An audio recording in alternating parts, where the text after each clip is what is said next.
And then we were into the end of the first week. I remember getting a call from the hospital over in Gosford in Australia. It was a nurse saying, we've just admitted your father to hospital. And they said, look, we actually think it's pretty serious. We think he's got a brain tumour and we're not sure what that means. As it transpired, we got another call the next day, and it was difficult because we're travelling and there was no cell phone reception. So we're kind of travelling in between areas, just trying to get somewhere where we had some cell phone reception. And the next call was not so good. It's like, your father has got brain cancer and we are going to try everything we can to actually operate on him, but given his previous medical history, etc., it could be dangerous. So at this point we made the decision to cut the holiday short and get ourselves back to an airport as soon as possible, and so we had to try and make our way back to Christchurch Airport so we could fly out, whilst also stopping and taking phone calls from the specialists and things like that. Got to the airport, got back to Australia, and I remember I arrived at the counter and the lady said to me, oh, where have you come from? I said, oh, New Zealand. She went, oh, we can't let you in. It's like, what? If you are coming from another country, you actually have to spend 2 weeks in quarantine before we can let you into the hospital.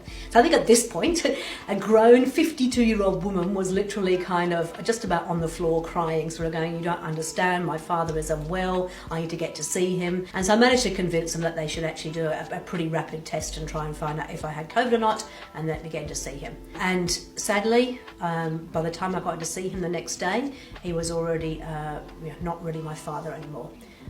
Won't go into details, but seriously, he'd gone rapidly downhill, and 2 days later he passed away.